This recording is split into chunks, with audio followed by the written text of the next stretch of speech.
The cabin of United Airlines Flight 2247 is somewhere between quiet and completely unraveling.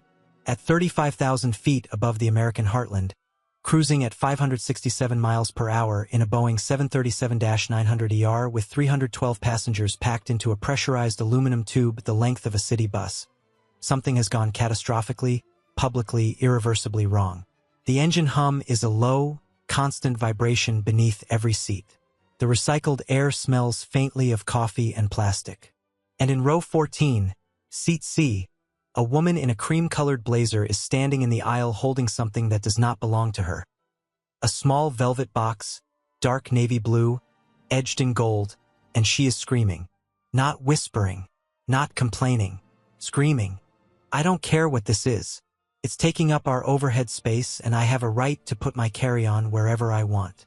The object in her hand is not a toy. It is not a souvenir. What she has just snatched from the overhead bin, from the careful, deliberate hands of a man who placed it there with the quiet reverence of someone transporting something sacred, is a United States military service medal case. Inside it, nestled in foam that was cut specifically to hold it, is a silver star. One of the highest military decorations this country can bestow. Awarded for gallantry in action against an enemy of the United States. The man she took it from is in 14B. Window seat. He is 63 years old. His left hand rests on the tray table with a stillness that comes not from calm but from decades of practice holding himself together in situations far more dangerous than this. There is a hearing aid in his right ear. His left leg, beneath the khaki trousers, ends at the knee. He has said nothing yet. He is watching the woman with an expression that is impossible to read. Not anger, not fear, not embarrassment. Something older than all of those. Something that has seen worse.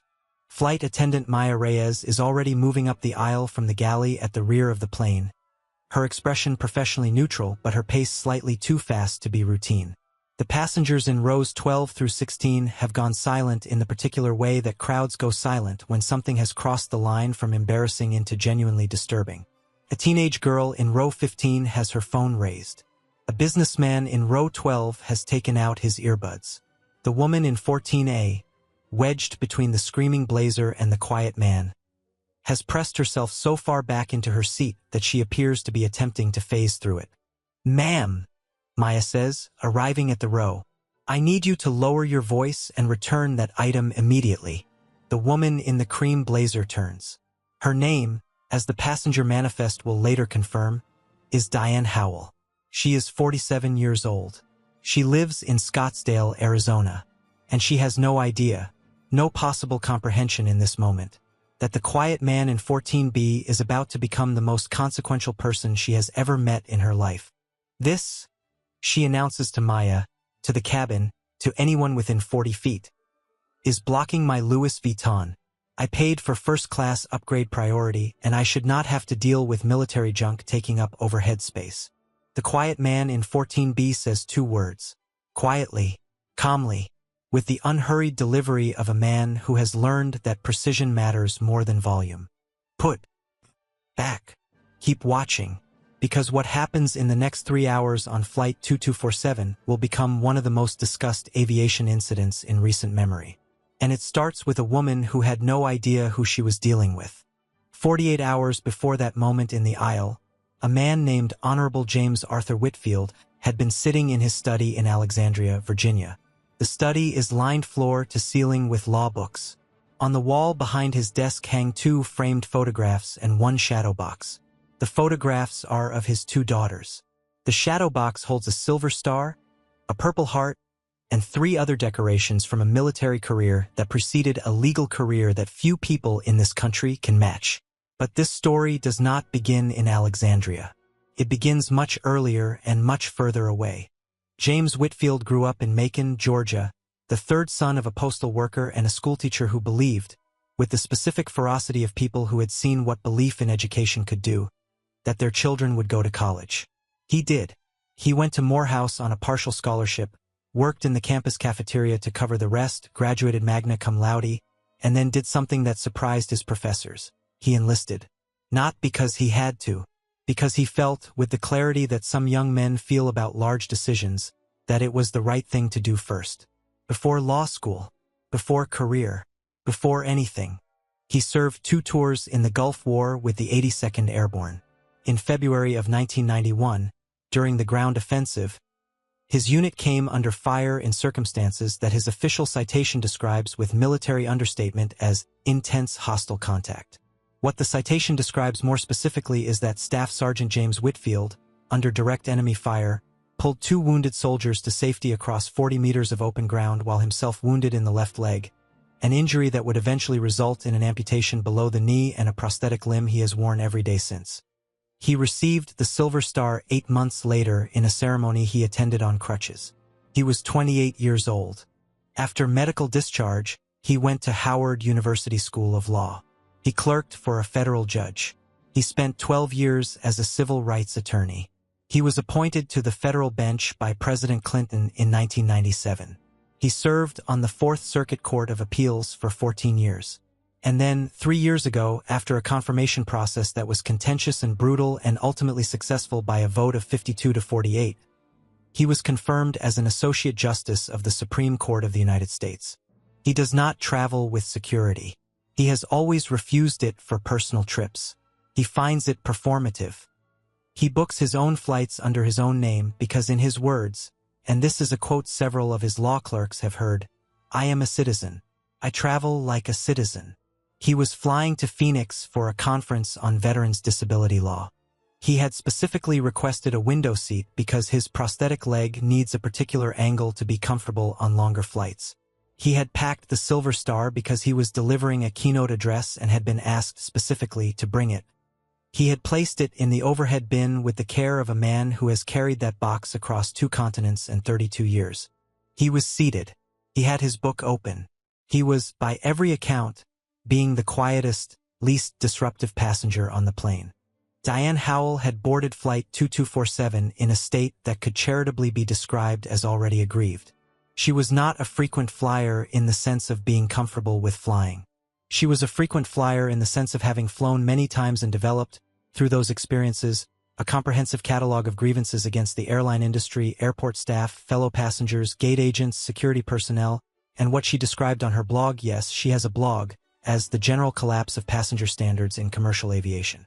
Her blog is called Traveling in Style and has, as of the date of this flight, 847 followers.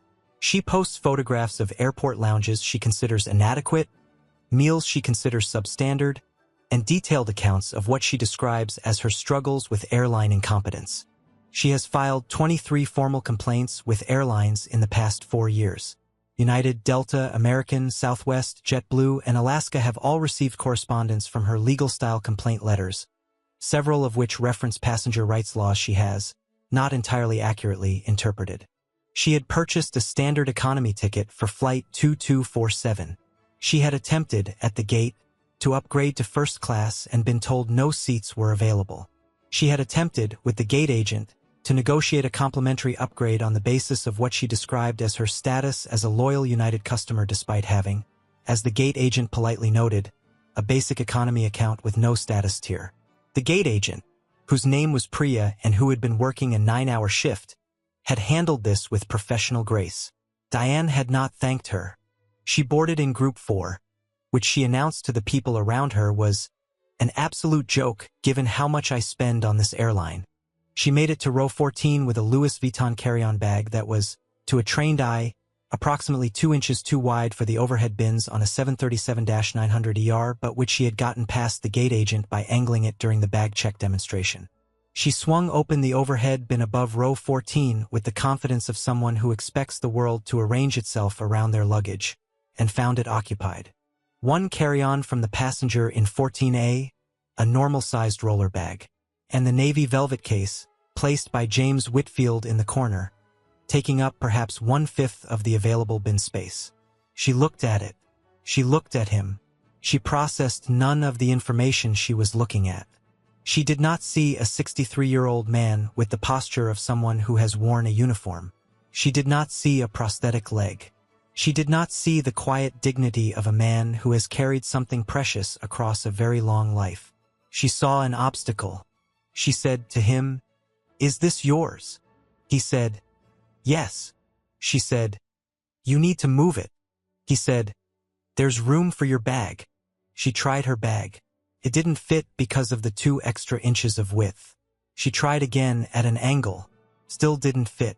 She looked back at the velvet case. She reached up. He said, "Please don't touch that." She touched it anyway. She pulled it down. And that was when she started screaming about overhead space and Louis Vuitton and military junk. Now remember where we are. Row 14, mid-cabin, 312 passengers, somewhere over Ohio. The engines are at cruise power. The fasten seatbelt sign came off 20 minutes ago. Flight attendants Maya Reyes and Carlos Ortega are the primary cabin crew for the main cabin, backed by 2 more in the galley sections. The flight is 4 hours and 20 minutes. Phoenix bound from Dulles. They have been in the air for about 90 minutes. There are roughly 2.5 hours left. Maya Reyes has been a flight attendant for 11 years. She has handled a significant number of in-flight conflicts. She has de-escalated arguments over reclining seats, over babies crying, over passengers who wanted to switch seats mid-flight, over a man who attempted to smoke in the lavatory, and over one memorable occasion on a transatlantic route where 2 passengers got into a disagreement that began over a shared armrest and ended with intervention from 3 off-duty pilots who happened to be deadheading. She has, in other words, seen things. She has not seen this. The woman is holding a military metal case in one hand and gesticulating with the other and explaining, at volume, that she has rights. The man she took it from is very still, very quiet. This stillness is, to Maya's trained cabin crew eye, more alarming than the screaming. People who are very still and very quiet in situations like this are either going to completely disengage, which is fine, or they are sitting on something enormous, which is not. "Ma'am," Maya says again, moving to stand directly beside Diane now, using the proximity technique she was trained on, reducing the space, lowering the ambient authority of the screaming by simply being present. "I need you to hand that to me or return it to the gentleman immediately. That is not negotiable." "I will not," Diane says. "This is a public aircraft and I have the right to access the overhead bins, and this thing was blocking my bag." Carlos Ortega has appeared at the other end of the row. He is blocking the aisle in the direction of the front galley. He is not saying anything yet. He is just standing there, arms loose at his sides, making the aisle feel smaller. This is also a trained technique. From row 12, a man named Gerald Kessler, retired Army colonel, age 67, traveling to Phoenix to visit his granddaughter, has unclipped his seatbelt and is sitting forward. He has recognized what's in the velvet case. He recognized it the moment Diane held it up. He is waiting. From row 16, the teenage girl, whose name is Sophia and who is 16 and flying alone to visit her father, has her phone recording and she is absolutely not putting it down. James Whitfield looks at Maya. He says, quietly enough that only she and the passengers in the immediate rows can hear, "I'd appreciate it if you could retrieve that from her." Something in his voice. Something in the deliberate courtesy of it, the formal structure, the complete absence of anger. Maya reaches for the case. Diane pulls it back. "I'm not done talking about this." And here is the moment. This is where the flight goes from bad to something that will be recounted in depositions, in news articles, in a federal report on in-flight passenger conduct, and in the legal proceedings that follow. Because Diane, in her frustration, does something she cannot undo. She opens the case. She opens it looking for, she will say later, proof that it's just some kind of collector thing. She opens it with the confidence of someone who has decided that what she's holding cannot possibly be as serious as the atmosphere around her suggests. And then she looks at what's inside. The silver star is not large. It is a 5-pointed star, 1.5 inches point to point, with a small silver star at its center. It hangs from a red, white, and blue ribbon. It is, by any military or governmental standard, a profound object. To someone who knows nothing about military decorations, it might look like a fancy pin. Diane looks at it for approximately 2 seconds. Then she looks up, and she says something that will be quoted in every piece of coverage that follows. "This is literally just a pin." Gerald Kessler in row 12 stands up. Maya puts her hand on Diane's wrist, not grabbing, but firmly present. Carlos Ortega takes 3 steps forward. And James Whitfield, who has not raised his voice once, who has not moved from his seat, who has been watching this unfold with the patience of a man who has spent 30 years in federal courtrooms, says something else. That decoration was awarded by the President of the United States. I'd like it back now. Diane stares at him. Something is shifting in the cabin. You can feel it. 12 rows of passengers who have been watching this in silence have heard something in that sentence that changes the texture of the air. The word awarded. The word president.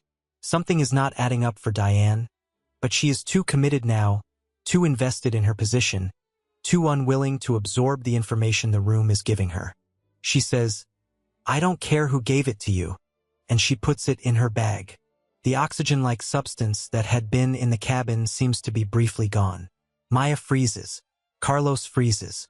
Gerald Kessler says, audibly, one word, "Ma'am." James Whitfield closes his book.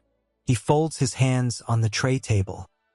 He looks at Maya and he says, with the precise diction of a man who has written legal opinions for a living, "I need you to contact your captain, and I need you to tell him that a federal official has been assaulted and that I would like to speak with whoever your air marshal is on this flight."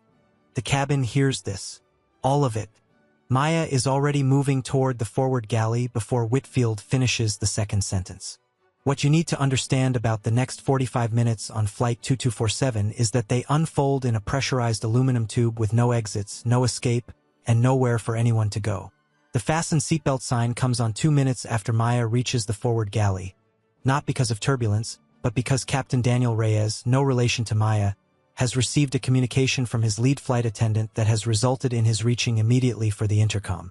"Ladies and gentlemen, this is Captain Reyes. We have a situation in the main cabin that requires your patience. I'm going to ask everyone to please remain seated with your seatbelts fastened.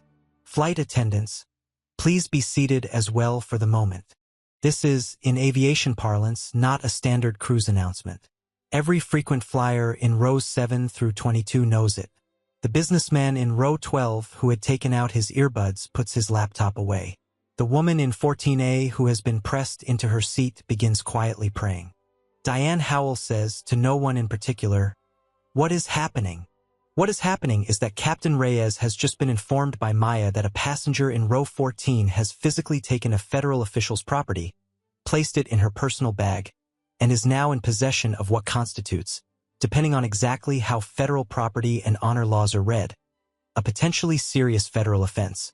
Captain Reyes has also been informed, in the rapid and precise shorthand that cabin crew use in these situations, that the passenger in 14B identified himself as a federal official requesting contact with air security personnel. Captain Reyes has 22 years of commercial aviation experience. He has diverted twice in his career, once for a medical emergency, once for a security threat. He is considering a third. What he does first is contact the air marshal. Federal Air Marshal Service protocol prohibits disclosure of whether a marshal is aboard any given flight.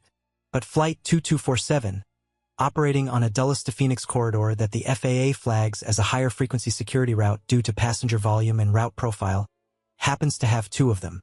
Their names are Agents Layla Torres and Marco Fitch, and they are seated in row 6 and row 22 respectively.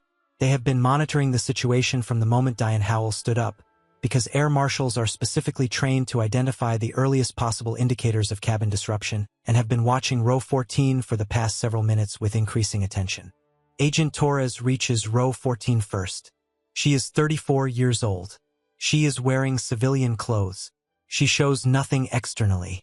She reaches Diane's row and she says, in a voice that is quiet enough to be private and firm enough to carry the weight of absolute institutional authority, "Ma'am, I need you to open your bag and remove the item you placed in it." Diane looks at her. "Who are you?" "I'm someone who is asking you once. Open the bag." Diane looks around at Maya, at Carlos, at the very still man in 14B, at the completely silent passengers within earshot. Something is beginning to penetrate, not understanding exactly, but something like the first cold feeling of having made a mistake whose dimensions she cannot yet see. She says, "I want to speak to a supervisor." Agent Torres says, That is me. Open the bag. Diane opens the bag. She produces the velvet case. Agent Torres takes it. She turns to James Whitfield. She holds it out to him. And then she says something that no one in the rows nearby will forget. Justice Whitfield, I apologize for the delay in getting to you. Justice. The word drops into the cabin like a stone into still water. The rings spread outward through every row within hearing distance. Gerald Kessler in row 12 sits back in his seat with the slow exhale of a man who has just seen something confirmed that he suspected from the beginning. Sophia in row 16 lowers her phone slightly. The woman in 14A makes a sound that might be a very quiet "oh my God." The businessman in row 12 is very still. Diane Howell says, "What?" James Whitfield receives the velvet case from Agent Torres. He checks its contents. He closes it. He sets it on his tray table. He looks at Agent Torres and he says, "Thank you." Then he looks at Diane Howell, and for the first time in this entire encounter, he addresses her directly with more than a sentence. "I have served this country in uniform and on the federal bench for 35 years. I have tried to conduct myself in both roles with the belief that dignity is not conditional on recognition. But I want you to understand something." He pauses. The cabin is completely silent. The engines hum. "What you just did is not simply rude. It is a federal matter. And the individuals now involved will explain that to you." Diane opens her mouth. She closes it. Agent Fitch has arrived from row 22. He and Torres exchange a look that requires no words. Torres produces identification. She shows it to Diane. She says, "Federal Air Marshal Service. You're going to need to come with us to the forward section of the aircraft." "I haven't done anything," Diane says, but her voice has lost its volume. It is small now, confused. The confidence has evaporated the way confidence does when the world has just informed you, at 35,000 feet with nowhere to go, that you have made a catastrophic error. "Ma'am," Torres says, "please stand up." And here is where the cabin does something extraordinary. As Diane Howell stands, slowly, confusion crossing her face in waves, the passengers in the rows around her begin to do something quiet but unmistakable. Gerald Kessler begins to applaud. Just him at first. Single, deliberate claps. Then the woman across the aisle in row 14. Then the businessman in row 12. Then, within about 15 seconds, a rolling wave of applause moves through the main cabin of Flight 2247. Not thunderous, not vengeful, but steady and sincere. The sound of 300 people who have been watching and waiting and have just seen something they did not expect to see at 35,000 feet. Justice arriving. Diane Howell walks up the aisle toward the forward section flanked by 2 federal air marshals. She does not look at anyone. The applause follows her the entire way. Captain Reyes has made the decision not to divert. Agent Torres has assessed the situation as contained. The property has been recovered. The subject is cooperative in the sense of not being actively combative. And the flight can continue to Phoenix, where law enforcement will be waiting at the gate. This is the standard protocol for nonviolent in-flight incidents involving federal officials, and Torres has already radioed ahead through the captain to coordinate with Phoenix Sky Harbor Ground Security and the FBI field office that covers the airport. What happens in the forward galley area for the next 2 hours is not fully visible to the main cabin, but pieces filter back. Carlos Ortega, moving between the forward area and the main cabin with beverage service as a cover, relays to the passengers closest to him in the careful, technically deniable way that flight attendants communicate things they're not supposed to communicate. That the woman is seated. That she is not handcuffed yet. That she is speaking with the marshals. That she keeps asking the same question, variations of the same question, which is he really? Yes, Diane, he really is. The formal identity of James Arthur Whitfield had, in fact, been something that several people on the plane recognized from the beginning. Gerald Kessler had recognized him immediately from his confirmation hearings, which Kessler had watched with the attention of a man who cares about military veterans being fairly treated by institutions. The flight attendant supervisor Maya had not recognized him until Torres used the word justice, but had registered from the moment she arrived at row 14 that the man in 14B was someone who carried a specific quality of authority that could not be performed. It was structural, built in. the product of a life in which authority had been earned under fire. Sophia in row 16, whose phone had been recording since the moment Diane held up the case, had, within 30 seconds of Torres speaking the word Justice Whitfield, searched the name on her phone and arrived at the Wikipedia page and had physically covered her mouth with her hand. She is still recording. The footage she has captured will appear, within 18 hours of landing, on 3 major news websites, 2 national morning shows, and a congressional social media account whose representative will use it as an occasion to call for strengthened in-flight federal official protection protocols. But that is tomorrow. Right now, Sophia just keeps the phone pointed forward, capturing Diane's walk up the aisle, capturing the applause, capturing James Whitfield in row 14 reopening his book with the equanimity of a man who has faced harder things than this. He reads for the rest of the flight. Flight 2247 touches down at Phoenix Sky Harbor Airport at 3:47 p.m. local time, 17 minutes ahead of schedule due to favorable tailwinds. Captain Reyes makes a landing announcement that concludes, unusually, with a sentence he has not said in 22 years of commercial aviation. Ladies and gentlemen, on behalf of the crew of Flight 2247, we want to thank you for your patience today, and we want to express our respect and gratitude to a distinguished passenger who represented the best of American service and dignity throughout this flight. It has been an honor to have him aboard. He does not say the name. He doesn't need to. The main cabin knows. At Gate B-22, Phoenix Sky Harbor, what is waiting when the jetway door opens is not simply a gate agent and the usual ground crew. There are 4 Phoenix police officers, 2 FBI special agents in suits, a United Airlines station manager whose expression is that of someone who has received a phone call in the past 2 hours that he will be describing to colleagues for years, and a small cluster of airport supervisors who appear to have arranged themselves with the specific energy of people who want to be visibly present for something important. Diane Howell exits the aircraft between Agents Torres and Fitch.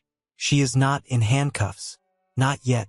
But the Phoenix police officers move to flank her the moment she clears the jetway, and the FBI agents step forward, and there is a brief exchange of credentials and paperwork at the gate, and then Diane Howell is escorted to a secure room and the door closes.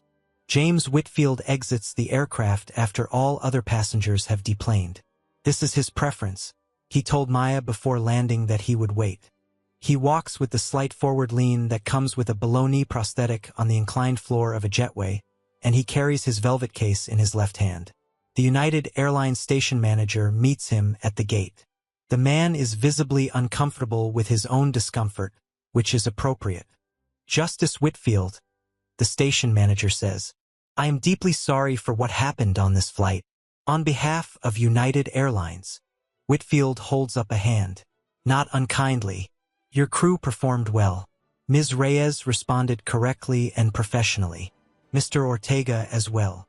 He pauses. I'd like you to note that in their records. He says this before anything about himself. Before any mention of compensation or apology or what the airline might do.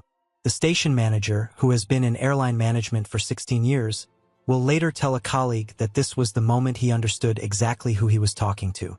What happens to Diane Howell in the following weeks is a matter of public record, partly because the FBI investigation is not confidential and partly because Sophia's footage, and the accounts of 37 other passengers who subsequently gave statements, makes confidentiality essentially theoretical.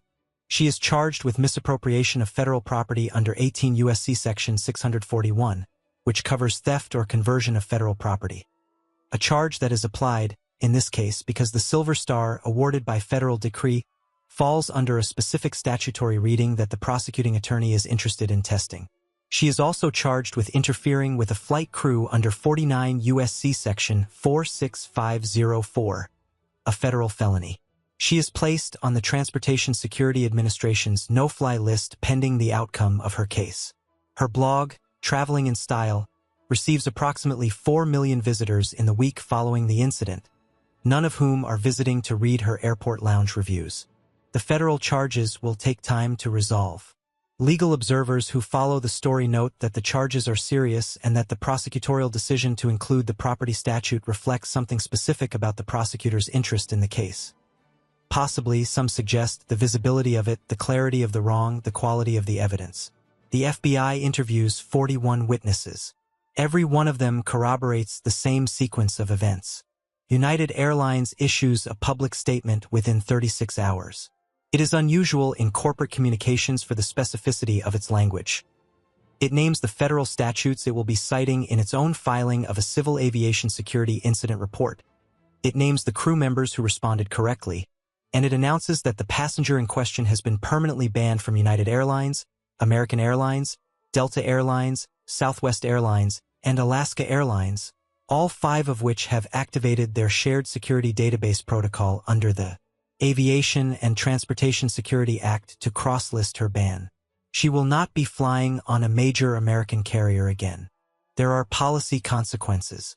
The FAA issues a guidance memo, the kind that becomes part of training materials for cabin crew, about the handling of incidents involving federal officials in a non-disclosed capacity, specifically addressing the tension between not needing to disclose identity in advance and the need for crew to be able to respond appropriately when identity becomes relevant to a security situation.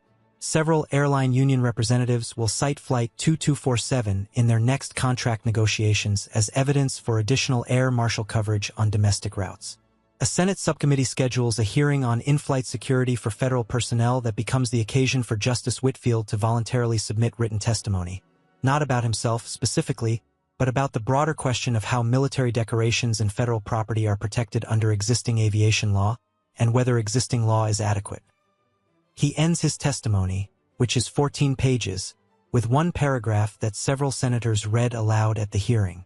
It says, in his precise, measured judicial prose, that the incident was not ultimately about him. It was about a silver star, about what that star represents, about the 40 meters of open ground and the 2 men who came home because someone ran across it. He says that he carries that medal not as a personal possession but as a responsibility, and that on Flight 2247 for a few minutes someone did not understand that. But then, he writes, they did.